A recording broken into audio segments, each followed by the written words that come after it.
In the still, salty air of coastal New England, 8 bodies, scattered across forests, rivers, and cemeteries, have surfaced in just 6 weeks. Most were women. Most remain unidentified, and none of them, police claim, are connected. But the internet is screaming a different story. A silent predator may be stalking these quiet towns, a serial killer hiding in plain sight, while the bodies keep piling up. Paige Fannon, 35, had only just crossed into Connecticut from West Islip, New York, when she vanished. Described by friends as a free spirit with a soft spot for lost animals, Paige disappeared on March 4th. 2 days later, her clothes were found folded by the Norwalk River. Her body surfaced not long after. Denise Leary, 59, was a mother of 2 from New Haven. She disappeared months earlier, in August. On March 21st, her body was found tangled in brush, yards from someone's backyard. No signs of foul play, police said. But her family wasn't so sure. Michele Romano, 56, was the loudest one at Sunday dinners. She vanished from Warwick, Rhode Island last summer. Her remains were discovered in a Rhode Island forest on March 25th. Her death? Officially suspicious, but not linked to the others. 8 women, 8 ends, 1 region, too many questions. March 6th was cold and clear. On that day alone, 2 gruesome discoveries sent chills down New England's spine. As dive teams pulled Paige from the river, a human skull turned up in the woods off Route 3 in Plymouth, Massachusetts. No one knows who it belonged to. No missing person matched. It was just there. Then, March 19th, a suitcase dumped beside a cemetery in Groton. Inside, bones.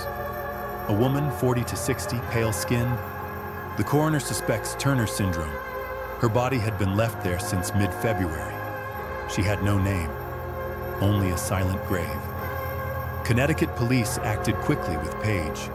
They traced her movements, last seen alive walking near a bridge.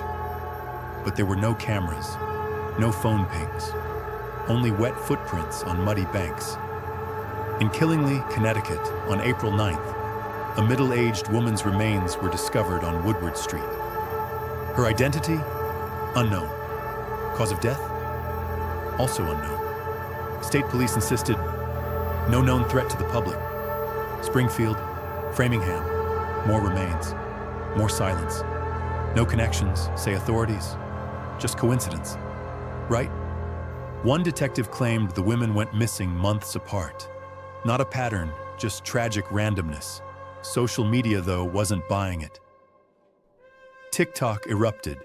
X, formerly Twitter, flooded with maps, timelines, voiceovers of worried women whispering, "They're all close.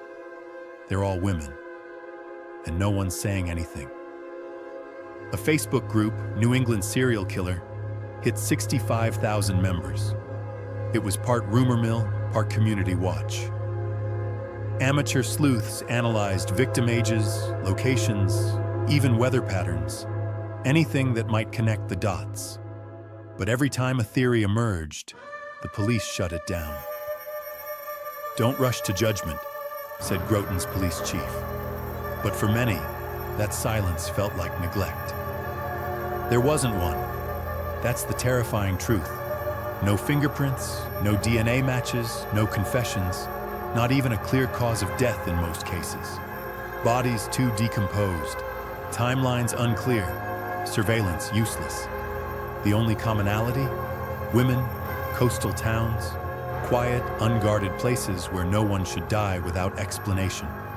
April 22nd, a woman's body is found off a bike path in Springfield. No ID, no clue how she died.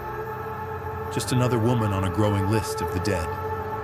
By now, the public is convinced, even if the police aren't. 8 women, all within weeks.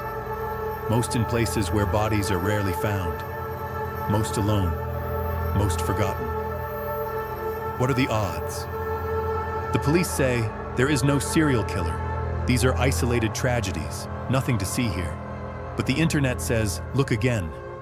Because when silence follows every scream, and the bodies keep rising from rivers and woods, the scariest killer might not be one who hides. It might be the one no one dares to name until the next body surfaces.